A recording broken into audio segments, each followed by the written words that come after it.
this episode of the Gaia Education Glocalisers webinar series. My name is Giovanni Charlo. I'm academic and e-learning coordinator at Gaia Education. Very excited today to bring you this webinar on exploring blockchain frontiers. This webinar series is offered to build capacity in systems thinking design. In this lively webinar, Gaia Education CEO May East will explore blockchain technology in a conversation with Peter Johnson regarding the upcoming Gaia Education online course, Exploring Blockchain Frontiers. Peter is one of the top 100 FinTech SDG influencers in 2019 who are leveraging the power of FinTech and blockchain technology to create a positive impact on the future. As founder and CEO of Ayadee, Peter leads an international team building solutions using blockchain for public and private sector entities. Very exciting, Peter. Focusing on agricultural supply chains and humanitarian assistance. He lectures regularly about blockchain at universities and advises on how blockchain can be integrated into international development projects funded by European Commission. Prior to entering the blockchain space, Peter worked for the US Department of State. So, welcome to this wonderful webinar. I'll turn it over to May and Peter. Thank you. Thank you. Thank you, Peter. Good afternoon. Maybe it's in morning where you are right now, but here today is afternoon. And I would like to start by stating that when we met during the BMW Foundation Responsible Leader retreat in Marseille last year, you, an expert in blockchain, and myself working very deeply with international community and SDGs, we had this idea of developing this program and really about exploring some of the emerging ideas that we'll be launching in this virtual e-learning program.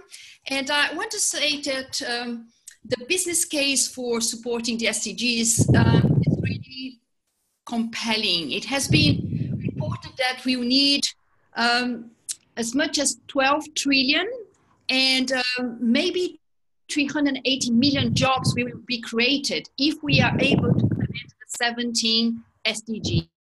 And since last year, during the high-level political forum where most of the nation states of the UN join for the advances of the Agenda 2030 agenda, we have been discussing edge concepts and technologies such as green bonds, innovation labs, solar currency, but mainly blockchain, talking about how much blockchain can support and accelerate SDG implementation. So, within this context, I want to ask you, Peter, what is a blockchain? A layperson, what is blockchain?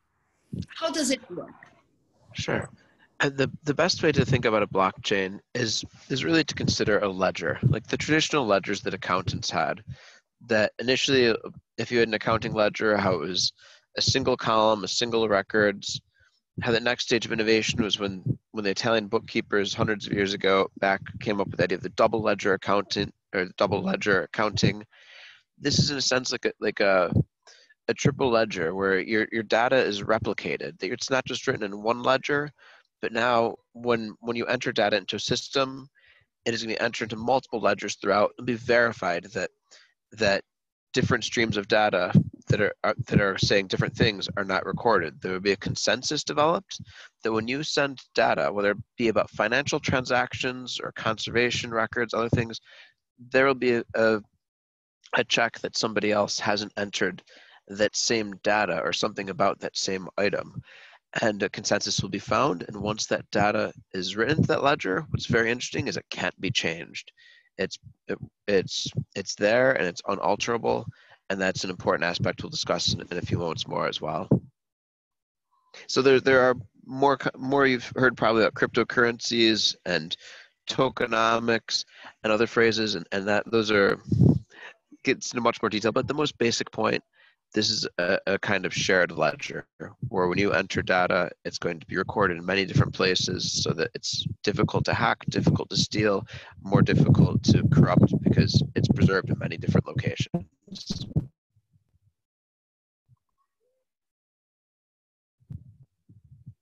May, you're on mute. May, I didn't hear you. You're on mute. Yes.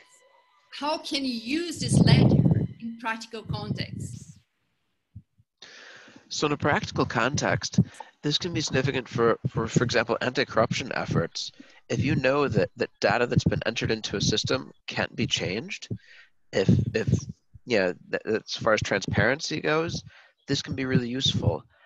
And yeah, sometimes people, if you have many different parties who are entering data and they realize afterwards that some of the data might get them in trouble or might be, oh, we did something wrong. They collectively see the numbers and they maybe erase or delete or change numbers to make it fit what the situation should be.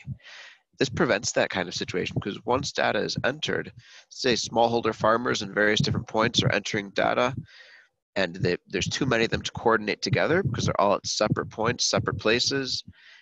This collective data will be aggregated and no central official could say, this data looks like it's problematic, we want to change this data.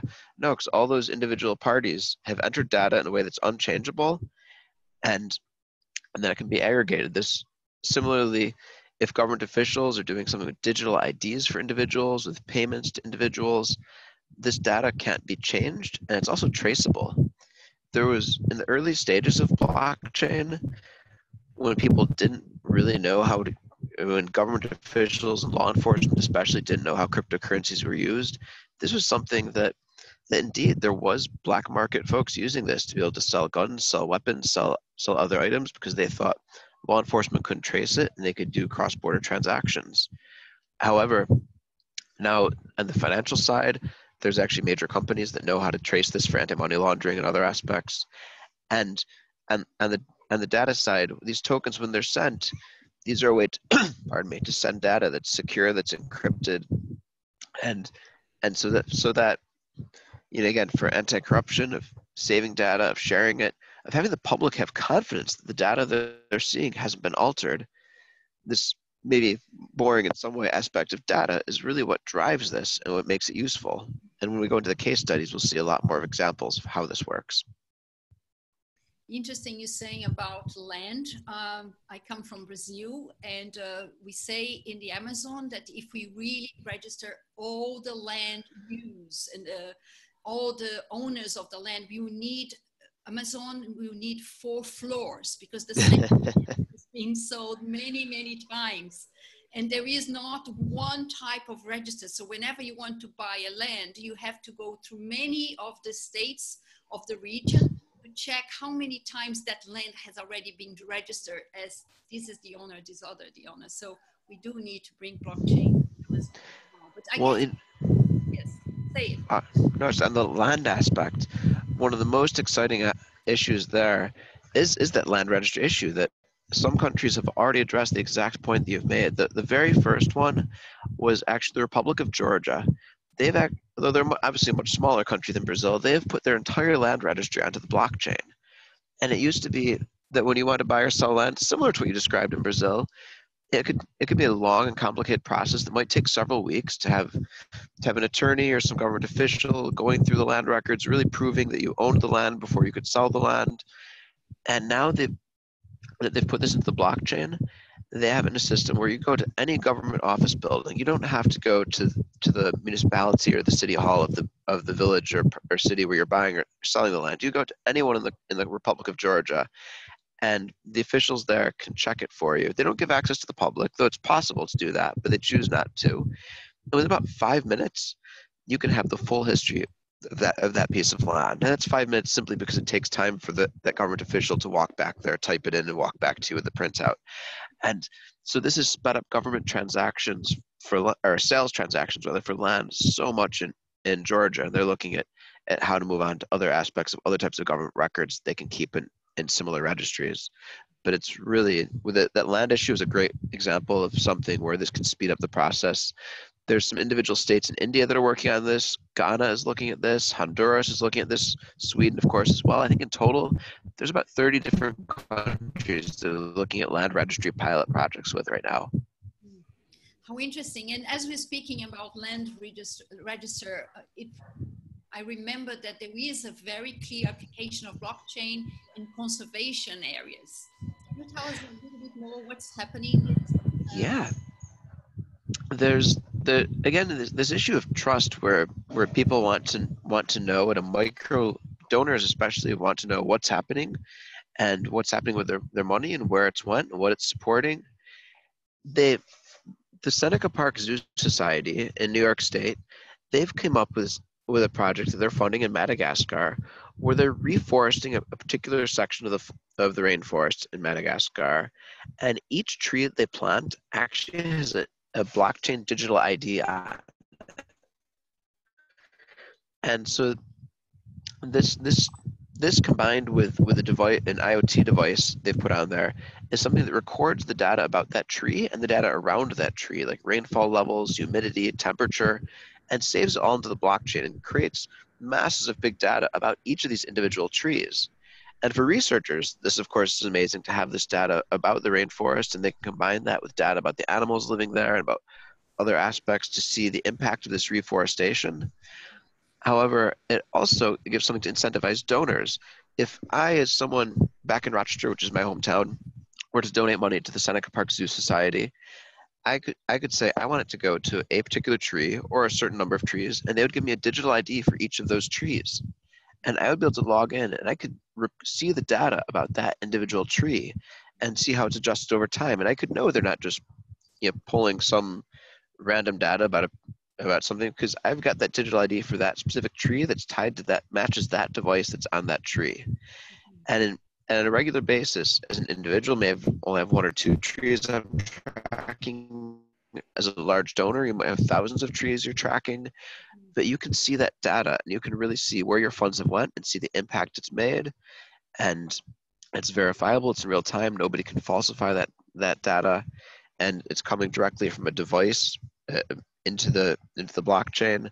So it's not that there's even space for human error, human mistakes. So again, this is a combination of Internet of Things, IoT devices, combined with the blockchain, not the blockchain by itself, but through that kind of a combination, the smart devices that can record the data combined with the impermeability or the unchangeability of this data is what really makes it powerful. Nobody can change this, nobody can falsify it, nobody can say, no, we chopped down the forest, but let's just make up false numbers and claim that the forest is still there.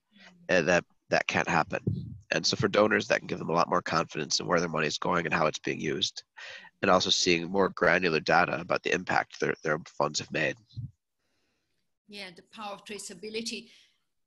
But when you say, you can collect all this data and then, validated data, I want to say, for you to collect one of the principles of blockchain, because it's very, very much energy intensive, what is happening? How can you kind of counteract this criticism that, for every transaction, you use this amount of energy, and what are the emerging trends that are— That's a great question. That is addressing, yeah.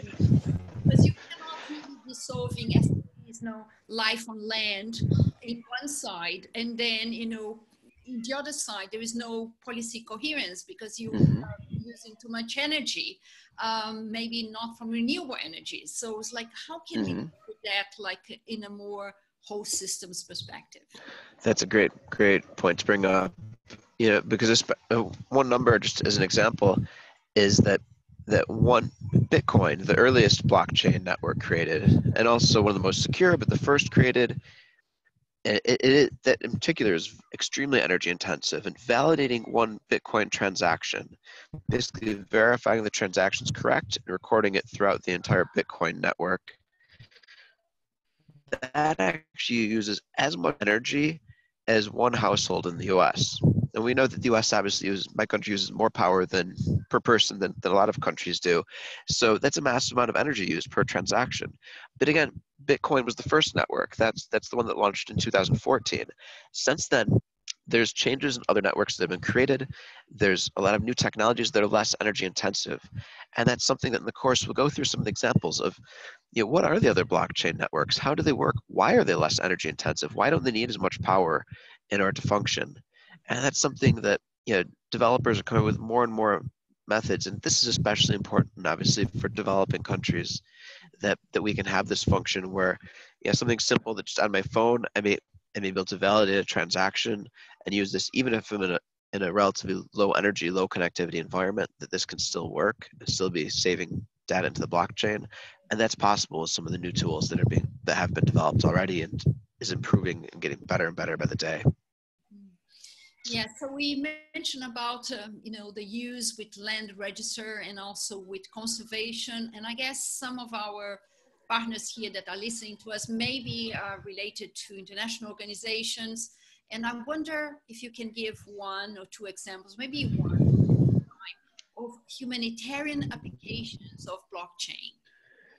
Yeah, my favorite example is in Jordan, the Building Blocks program. That is a humanitarian assistance program that's doing cash assistance based on digital IDs that are stored in the blockchain. I was in Jordan about a year and a half ago and had the opportunity to see this project up hand, talk to the people from the World Food Program and UNHCR who created this system. And it's really impressive. What they did is begin with UNHCR had been working with a local company in Jordan that did iris scanning devices. These iris scans are normally used for digital ID, for security, border entry, things like that. And they'd start installing them in some of the banks so that people could be identified much more accurately than a thumbprint or even than their passport or photo ID, which maybe could be falsified in some way. Because your iris doesn't change from the age of 18 months. And the device would actually take the pattern of your iris, of your eye, of the lens inside your eye, and make that into a string of numbers that would serve as a numbered account. Now, if somebody already had a bank account, the banks were using this. But for refugees, they were not able to open bank accounts in Jordan. They just didn't have the right status. The way the legal system was structured, it wasn't possible. And the World Food Program came in there. They'd done a previous pilot using thumbprints or other biometrics in Pakistan. And they came, but on a smaller scale, and they said, wait, we've got now 1.5 million people at that point who've been registered with UNHCR. Let's tie our new we want to create to iris scans. Let's create digital IDs, basically numbered accounts for each individual, these numbers being based on the mathematical pattern that was calculated based on the pattern of your eye, and create numbered accounts that are stored in a private blockchain that only the officials administering the system have access to. But by creating this platform, we're going to work with the banks that already have these iris scanning devices. The banks will never see who the specific individual is, but they'll be able to distribute the cash and get a small fee for that. And other partner agencies, other donors will invite them to also use this network. So everyone who might be wanting to give cash assistance to refugees in Jordan, whether they be from Syria, from Iraq, from Afghanistan, from wherever, the various partners could use this same platform. So instead of replicating efforts and each having their own payment systems to distribute cash assistance or food assistance to refugees, they could all work through the same system. This Building Blocks program, it would basically, as an individual, let's say, for example, I have 5 kids. Let's say if I was a refugee in Jordan, if I would go to the ATM machine, the data would recognize that there's these 5 other accounts of my children that are tied to my account as well. So it'll give me, a larger allocation in the system based on my dependents. That'd be accessing the finances for them as well. If I had an older relative who was sick, I could be given permission to access funds for that person as well. And I would go to an ATM machine. I would look into it, look into the scanner, and it would show, based on that numbered account that's stored in the blockchain, all of my accounts. It might say you have this much cash assistance available from UNHCR, this much from Red Crescent, this from IOM, this much from each donor agency, and I would choose to withdraw it. Similarly, refugee camps that are in Jordan, the grocery stores have all these iris scanning devices at the cash register, so you can actually pick up food through the same system. And the World Bank's IFC has actually signed an agreement about a year and a half ago now to finance the expansion of this kind of iris scanning system throughout Jordan and possibly to other countries in the region as well. So this will be more widely usable. However, at this stage, the system is only still being used in Jordan.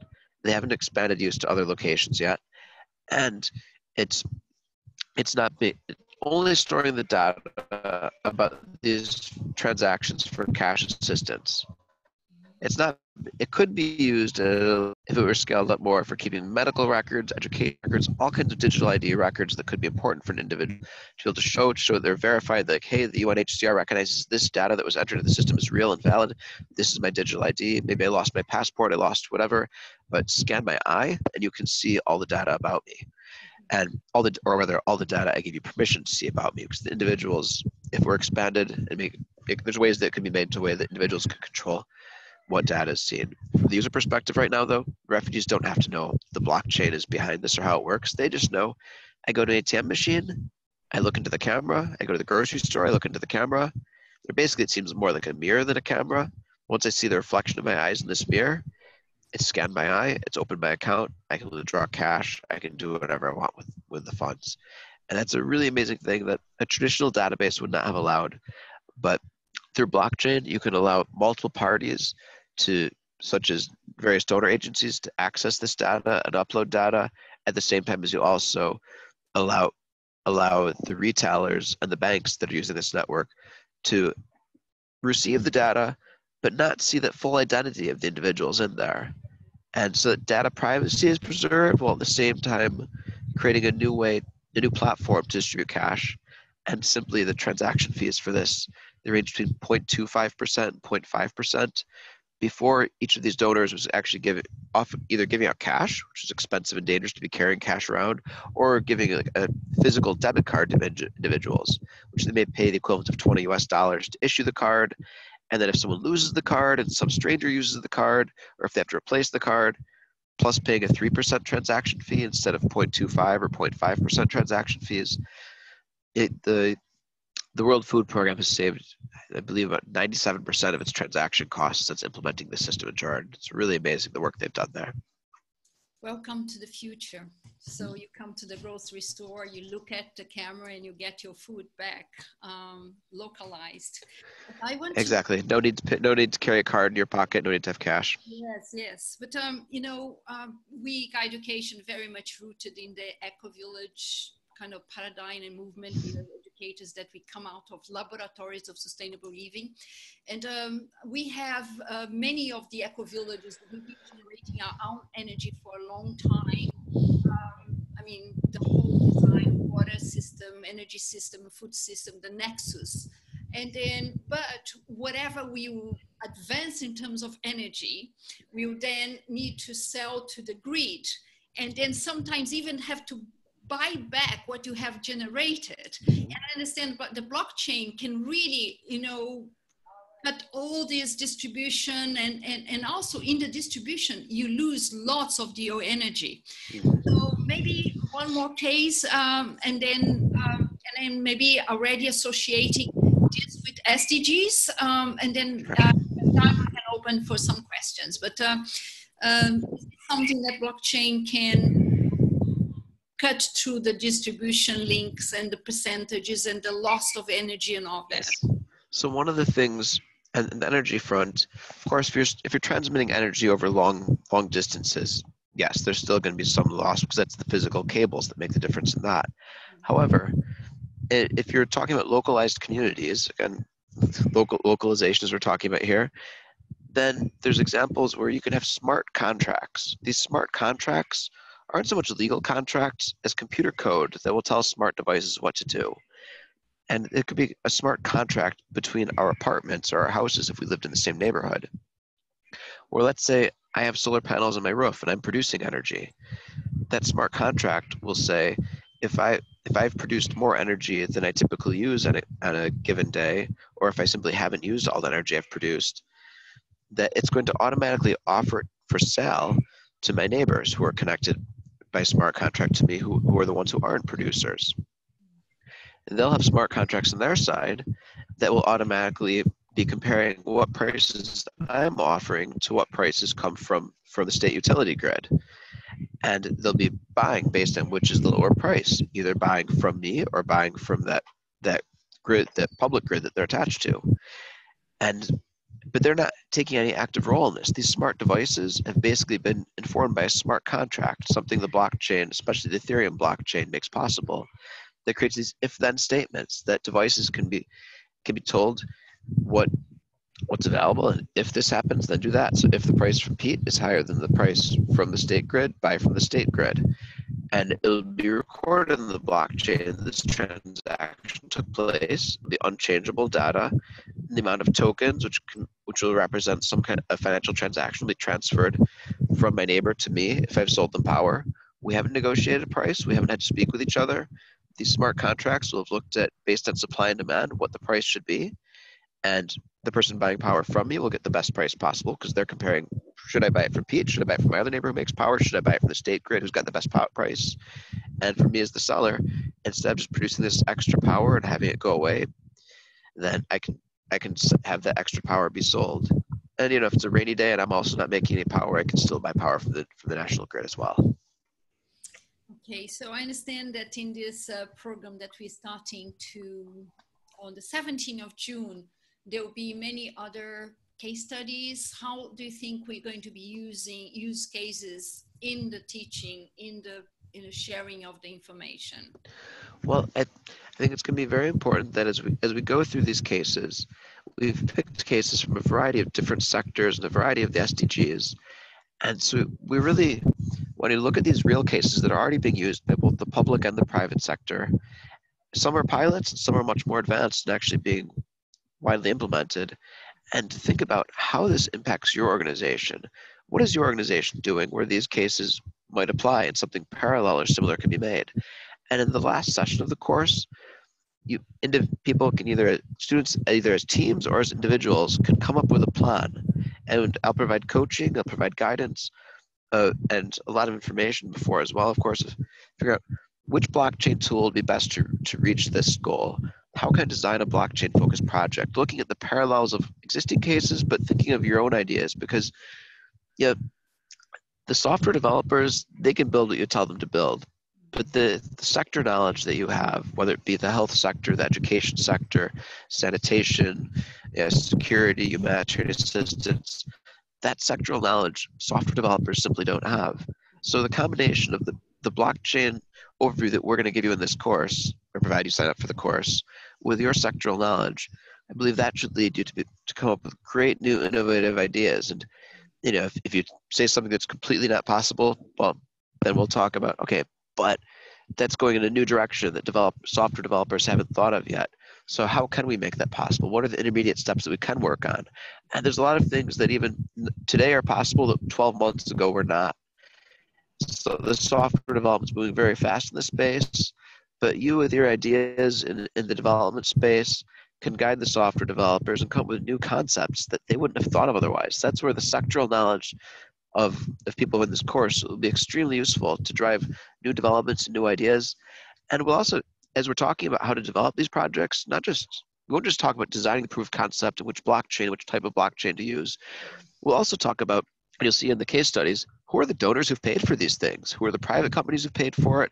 Which UN agencies and other international organizations have paid for projects like this? Which foundations are interested? So we'll also talk about who are the funders you might want to approach for these things as well. And who are the software developers? Who are the big companies out there? Who are the main players? Or how do you go about finding developers in this space? Because obviously a lot of our agencies don't have people, a lot of governmental agencies don't have people in-house who know how to build these things, but there's a lot of people out there and a lot of companies who can build these tools, and we'll talk about that as well. So you really will have a roadmap going forward of if you want to go approach your manager or director and say, hey, I've got this idea of how we can use the blockchain in the sector we work on, that you can have a clear roadmap of steps to go forward that you can pitch to them and present.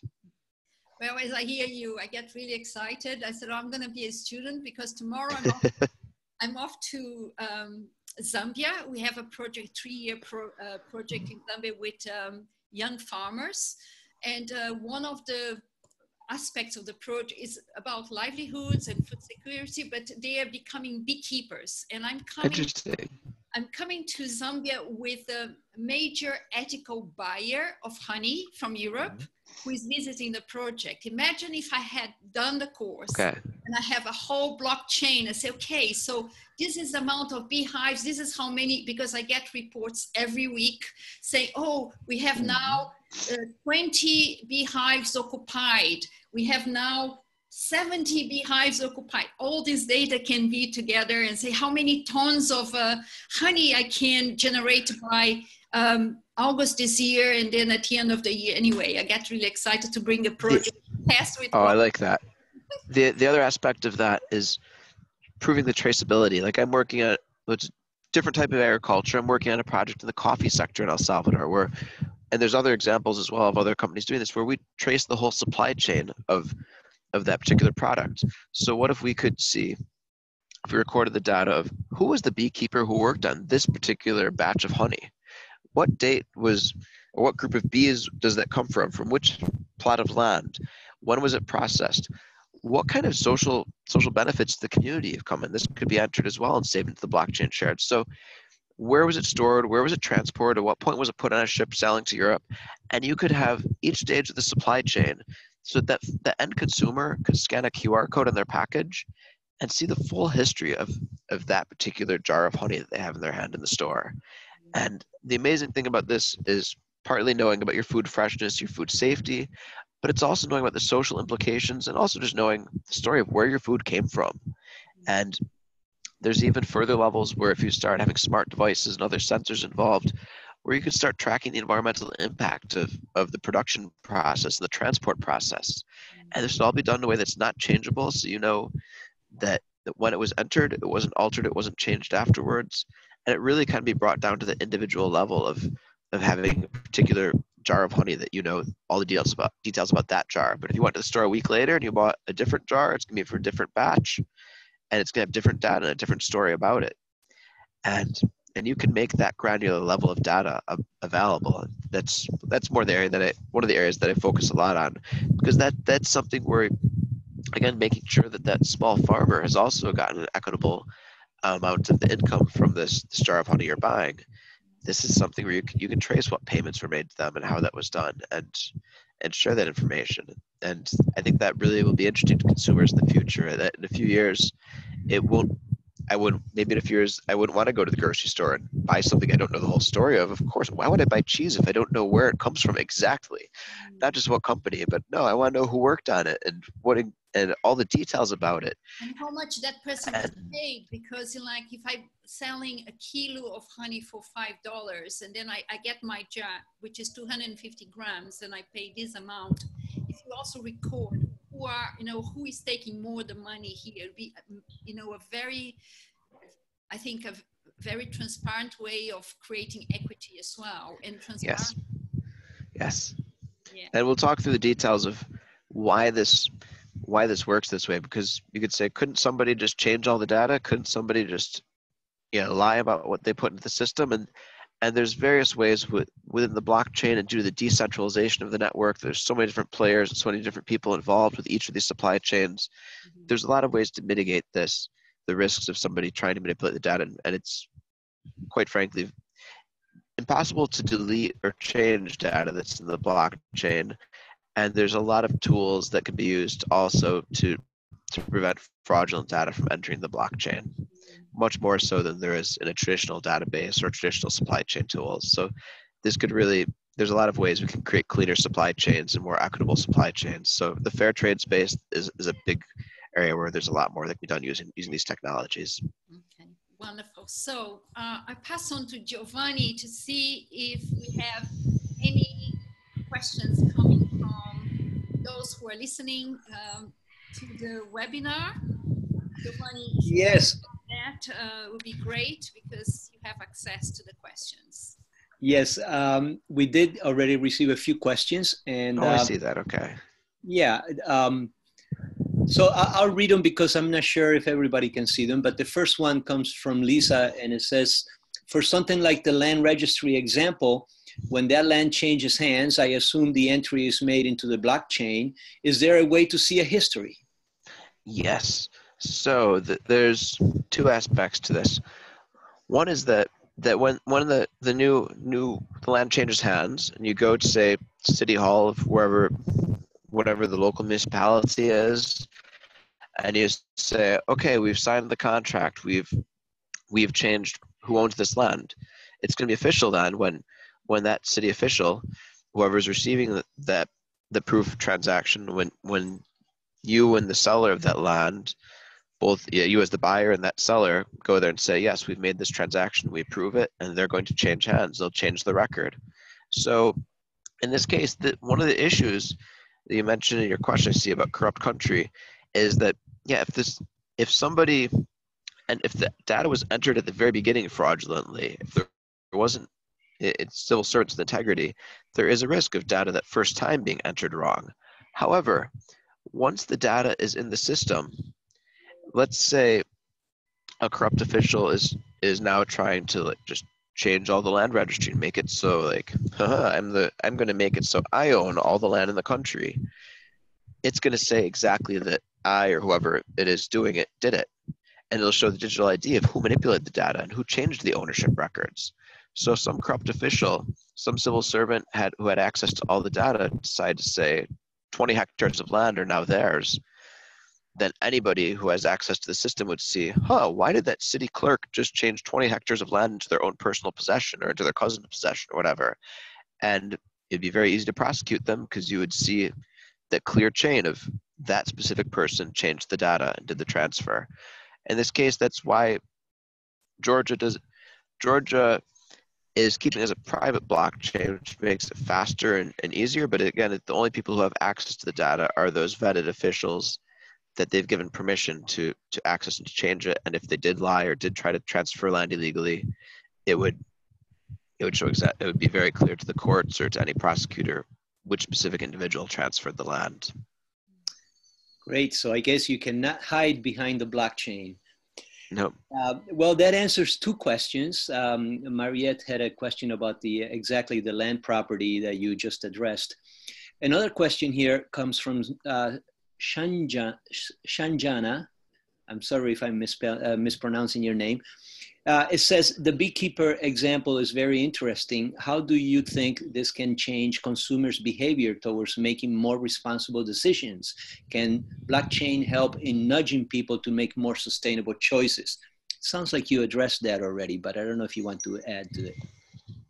Yeah, I would really just say that the addition to that is it comes to what consumers want. Like I see, for example, I was spending a lot of time recently in Germany, and a lot more consumers there really care about the proof that their goods are bio and fair trade, compared even relative to the US. And if consumers already don't care about this thing, then okay, it's not gonna, if someone's focused on just buying the cheapest product, okay, it's not gonna change that. But it could be used in their marketing campaigns to say even more emphasis of, hey, this isn't just a label that says fair trade on it. You're actually getting to know the story of who made your product. And I think increasingly consumers care more and more about the origin of their products. And so yeah, that is certainly something that depends on what consumers want. But if you see two similar products on the shelf and one of them tells you the whole story of its product and the other one just says what country it was imported from and they're a similar price, I would hope most consumers would be interested in that product that they know the whole history of. Yeah. It's an interesting question from Sean. I'm not sure. Let me see. It says, are there any big blockchain projects to replace politicians? I'm not sure what he means by that, but maybe. One thing I have heard, not specific to politicians, of course, we still want people that we voted for, that we've elected to be running our countries. But there is project ideas people have said about replacing judges, with the idea that in some cases, in some legal systems, maybe the judges, even though they try to be unbiased, may give longer sentences to people of particular ethnic groups or racial groups or genders, and maybe they're not making, even though they try to be unbiased, maybe unjust in how they do their sentencing. They've come up with an idea of having an algorithm that would basically be a smart contract that looks at all the factors of if this person has done this crime or this crime, if they've had previous crimes, if they, whatever data, if then data, that maybe smart contracts could, analyzing the data of these individual offenders, could make more just and more fair decisions in regards to sentencing for criminals. In theory, the same thing. I mean, this is combining this with AI and blockchain data and smart contracts. So it's combining other aspects as well. But in theory, similar things could happen with government. But I think for now, we still want to elect our own leaders. They have looked at blockchain for voting, though, for digital voting, for the integrity of voting. The canton of Zug, Switzerland, already had blockchain in their last elections. About 5% of the residents of Zug actually voted using digital IDs based on the blockchain. And actually, President Putin of Russia announced the next elections in 2024. He is actually planning to use blockchain-based digital IDs for voting. Again, it's more difficult for hackers to manipulate a system that's in the blockchain, and we'll talk about the reasons for that in the course. And so it actually is a more secure system to do voting under. Very interesting topic in these days of voting, hacking, and all that kind of thing going on in politics. Mm-hmm. Here's a question that I think I know the answer to, but I'll let you address it. Nematula asks, how can someone study blockchain? Is there a course offered in some colleges? Well, of course, as you know, we're offering a course here that you can register for, and as mentioned, it's going to start just right this month. So our course will be a 4-week course on how blockchain can apply to the SDGs. If you're looking at university.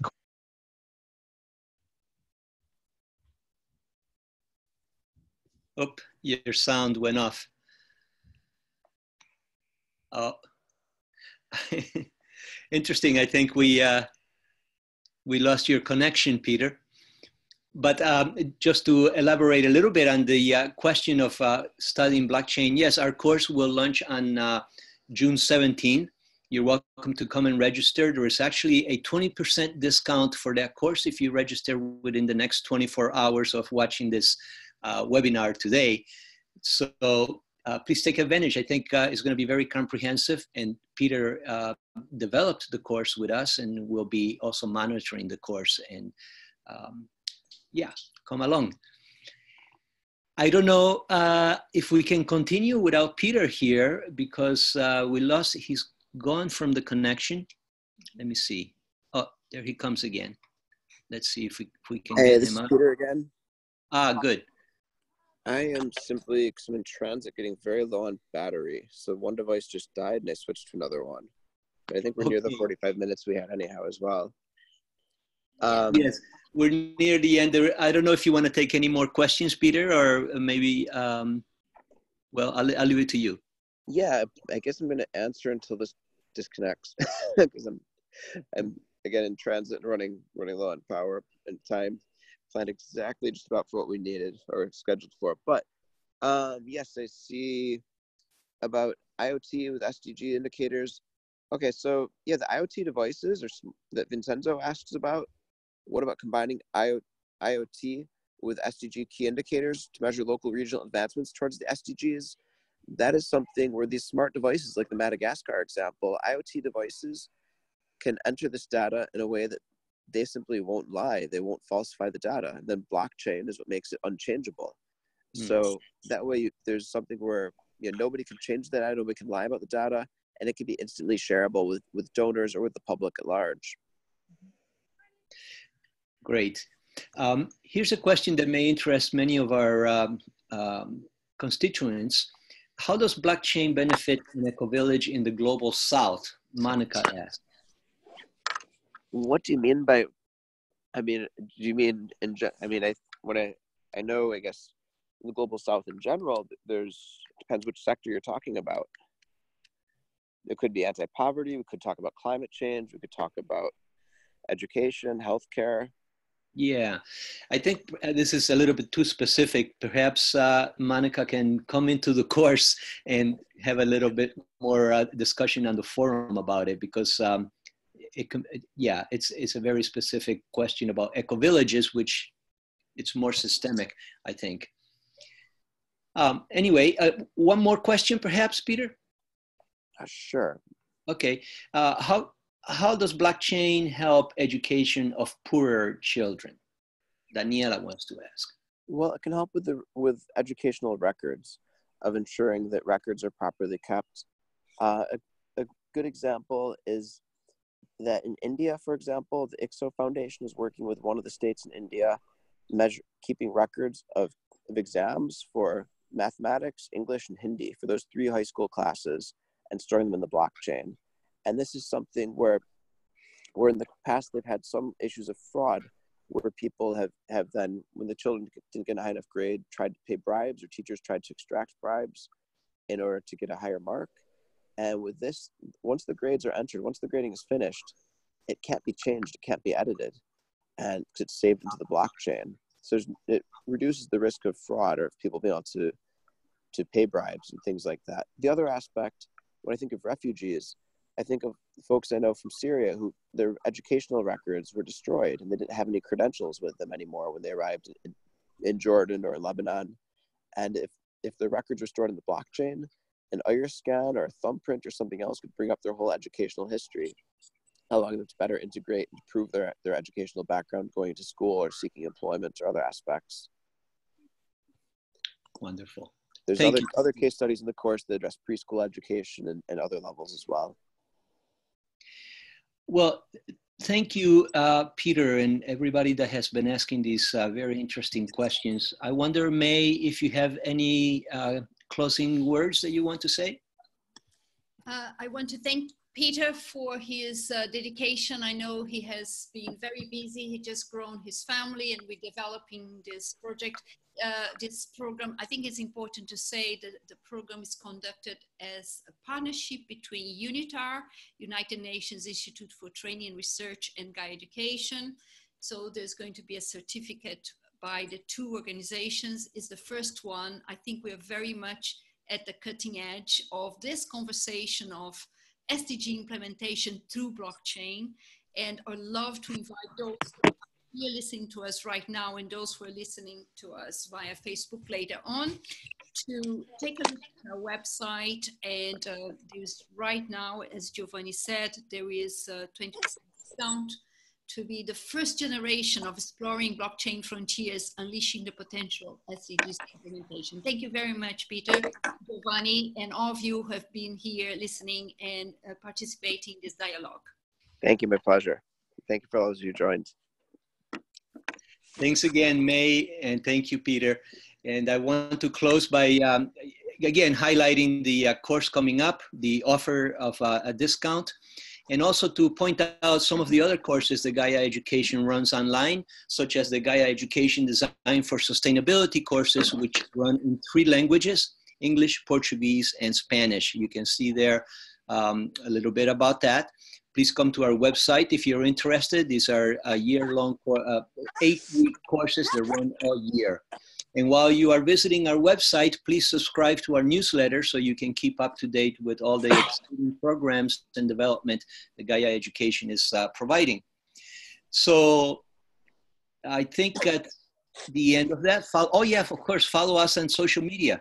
We're very active on Facebook, Twitter, and other social media. So please come to our website to get more involved with Gaia Education. Thank you, everybody. Hope to see you in the course soon.